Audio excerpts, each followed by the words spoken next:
Será que é possível, em pleno 2017, que as ideias sobre sexo e família da Igreja Católica vindas da Idade Média, será que essas ideias ainda se encaixam nos nossos dias atuais, para as famílias de hoje?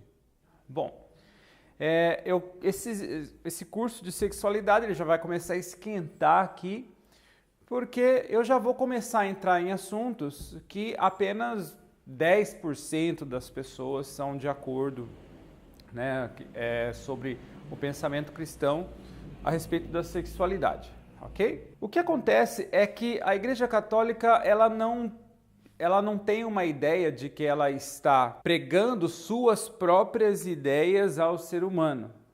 A Igreja Católica ela acredita que ela está revelando ao ser humano quem ele é e quem ele sempre foi. Ela acredita que o que ela diz é a essência do ser humano. Então, a intenção da Igreja Católica é tentar devolver você a você mesmo. Tudo aquilo que aconteceu com a sua vida através de problemas pessoais e você foi se perdendo, essa é a intenção da igreja, devolver você aquilo que a igreja chama de natureza. E quando você está dentro da sua natureza, assim como o peixe está dentro da água, você sobrevive. E se você anda fora da sua natureza, é como tirar o peixe da água. Ele não consegue sobreviver. Deu para entender, gente? Então, a Igreja Católica não crê que ela tem ideias pessoais. Ela crê que ela tem ideias que já estavam no ser humano antes mesmo dela mesma existir, antes da própria igreja existir. E como seria bom, gente, na verdade, se você for parar para pensar, se tudo fosse como a igreja acha que é bom. Vamos pegar uma oração entre as milhares aí. Jesus, manso e humilde de coração, fazei o nosso coração semelhante ao vosso. Católicos todos sabem essa oração de cor. Agora você imagina a humanidade vivendo esse pedacinho da recomendação cristã. Fazei o nosso coração semelhante ao coração de Jesus. Você já parou para imaginar um político em Brasília com um coração semelhante ao coração de Jesus? Como seria a atuação desse político? Você já imaginou um marido que tem o coração como o coração de Jesus, com a pureza, com a bondade, como ele não trataria a sua esposa, como ele não trataria a sua filha? Então, a gente começa a perceber que se a igreja fosse seguida, nós não teríamos tantos desastres que nós temos hoje. A mesma coisa relacionada à vida sexual. Imagina você namorando e o seu namorado dizer assim para você: olha, o amor que eu sinto por você não depende do sexo que você vai me dar. Imagina o seu namorado ou a sua namorada dizendo para você assim: olha, eu vou estar com você mesmo você não me dando vida sexual. Porque hoje a vida sexual dentro dos namoros, ela está como uma condição para o namoro existir. Então, se hoje, nos namoros de hoje em dia, se um dos dois, ou o rapaz ou a moça, resolve suspender a vida sexual, aquele relacionamento geralmente termina. Por quê? Eles descobrem que, tirando essa parte física, nem nada mais os atraía um ao outro. Ou seja, eu não estou com você por causa de você, daquilo que você é. Eu não estou com você por causa do coração que você tem.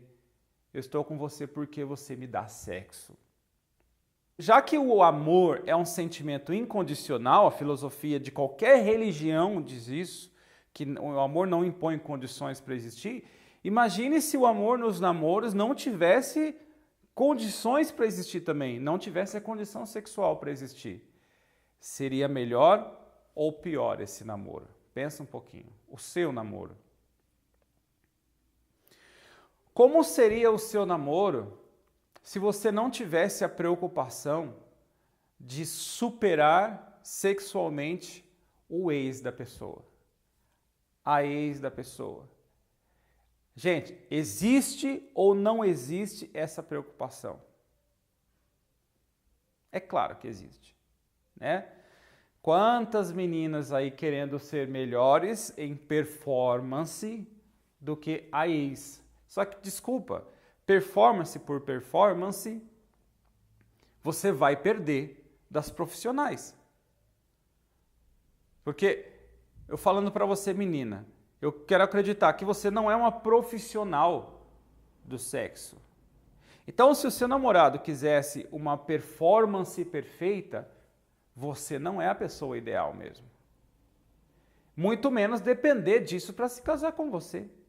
E tem gente querendo segurar as pessoas, por isso, pelo seu talento sexual, pela sua performance sexual.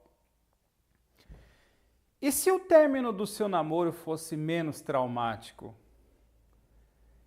Tem um livro, Os 7 Níveis da Intimidade. Esse livro não é cristão, tá? Você vai achar em livrarias não do ramo cristão, mas em qualquer lugar. Onde o autor diz sobre os traumas realizados por términos de namoro. Preste atenção.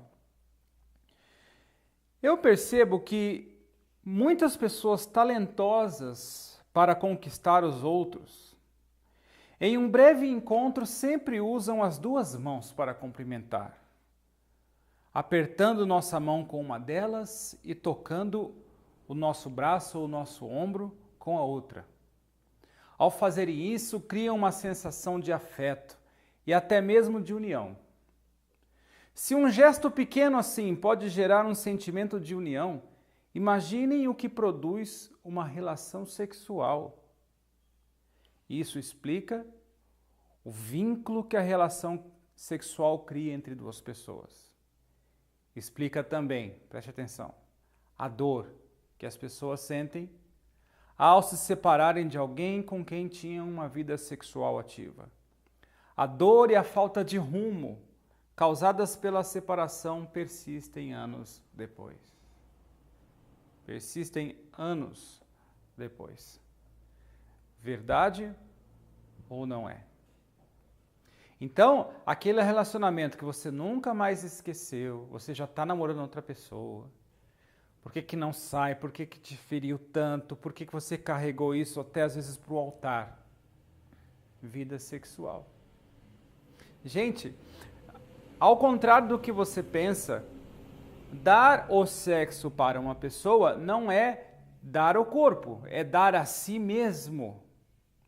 É por isso que, se você acha que você vale mais do que uma casa, mais do que um carro, o que uma pessoa teria que fazer para que você desse de presente um carro para ela, caso você tivesse dinheiro?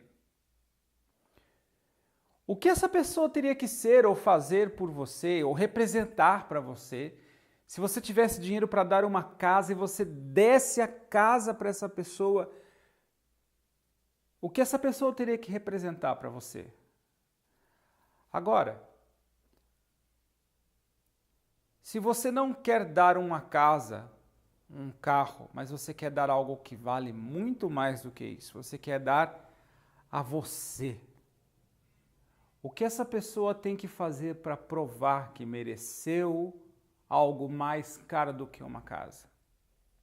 Gente, eu acho que no mínimo, a pessoa, para provar que merece você, ela tem que provar que ela quer não só o seu corpo, ela tem que provar que ela quer levar para casa você, os seus complexos, seus traumas, seus defeitos, que vai estar com você, haja o que acontecer, na saúde, na doença, na alegria, na tristeza, e ainda diga isso diante de testemunhas. Chame testemunhas. Eu quero que você diga, quero que você prometa, eu quero que você prove que você me merece. Gente, isso é uma cerimônia de casamento. É você chamando testemunhas para provar que você tem direito ao corpo do outro. E não só o corpo. Vocês estão entendendo? Então, para a Igreja Católica, o sexo é tudo isso. É algo tão grande, algo tão espetacular que não é o seu corpo, é você. E a pessoa precisa provar que merece. Gente, e se a gente não visse tantas pessoas boas envolvidas afetivamente com tranqueiras? Você vê aquele rapaz é tão gente boa envolvido com uma pilantra de uma mulher, ou vice-versa, uma mulher envolvida com um rapaz usuário de drogas, e você não entende por que, que ela não desfaz ou por que, que ele não desfaz aquele relacionamento. Quando você vai ver, você entra na intimidade dos dois, o que está acontecendo? Alguém ali está preso pelo cabresto do sexo. Ah, porque na cama ninguém faz como ele, ninguém faz como... Fica preso por essas coisas. Aquelas relações que você diz assim, não, mas eu preciso ver se tem química com a pessoa, se ela vai me satisfazer sexualmente, né? Vai que depois que eu caso, eu vejo que eu não gosto, não dá química depois que eu caso, então eu não posso casar sem experimentar. Ô meu amigo, se você casar com uma mulher que você não teve vida sexual e descobrir pós-casamento que essa mulher é uma desengonçada na cama, você vai largar dela por causa disso? Imagine uma vida onde não exista pessoas com compulsão sexual, como seria bom. E por que existe a compulsão? A compulsão ela brota de um sexo que não satisfez a pessoa de alguma forma. Por que não satisfez? Porque nós, seres humanos, para termos a satisfação sexual plena, é necessário que, além daquele contato físico, entre as duas pessoas exista um acordo que eu vou estar com você, haja o que houver. Acabando essa relação, eu não vou embora. Acabando essa relação, eu vou continuar com você. E uma pessoa que tem uma relação sexual nesse sentido, jamais vai sofrer de compulsão sexual, porque aquela relação satisfaz. É por isso que na vida dos casados, a vida sexual muitas vezes é mais espaçada.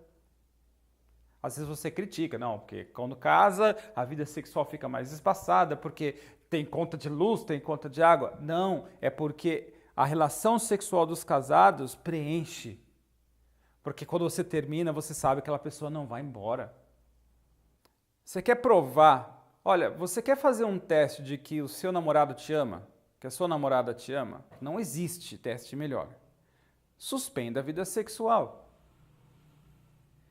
Se você suspende a vida sexual e aquele namoro terminou por causa disso, veja, aquele amor ele tinha uma condição para existir, que é a vida sexual. Então, o amor ele é incondicional, ele não tem condições para existir. Então, se você está se submetendo a uma relação que tem uma condição para existir, ou seja, tem que ter alguma coisa que é a vida sexual para existir, não tem amor aí dentro. Tem uma submissão, tem um não sei o quê, mas amor não tem. Como o mundo seria diferente se fôssemos todos cristãos? Se todos vivessem aquilo que é a sua própria identidade. Engraçado que sempre que você vive fora da sua natureza, vivendo o sexo desregradamente, algo dentro de você te incomoda. Porque a sua natureza não vai deixar barato. A igreja diz que todo ser humano nasce com um padre morando dentro de si. Isso é de nascença, gente. Isso não é botado na cabeça durante a vida. A gente nasce de forma que quando você agride alguém, você vê que você fez uma coisa errada. De forma que você, quando abusa de alguém sentimentalmente, quando você está usando de uma mulher sem amá-la, a sua natureza não te deixa em paz, porque isso não é você. Vocês estão entendendo, gente? Então não é uma questão de obedecer essa ou aquela igreja, de ser capacho dessa ou daquela igreja. É ser você. Você nasceu para Amar. Você nasceu para fazer do outro a melhor pessoa possível. Guarde essa definição. Amar é fazer do outro a melhor pessoa possível. Essa é a sua missão enquanto namorado. O que acontece é que as pessoas, diante dos fracassos de não conseguirem viver aquilo que a sua natureza pede, por que não consegue viver o que a própria natureza pede? Porque esse mundo está destruído na publicidade, na internet. E a gente não consegue viver uma vida sem sexo no namoro, sem sexo em todas as baladas, sem sexo. E aí, por causa desse interior desequilibrado, para amenizar a nossa dor de não ter conseguido ser o que a gente é, o que a gente faz?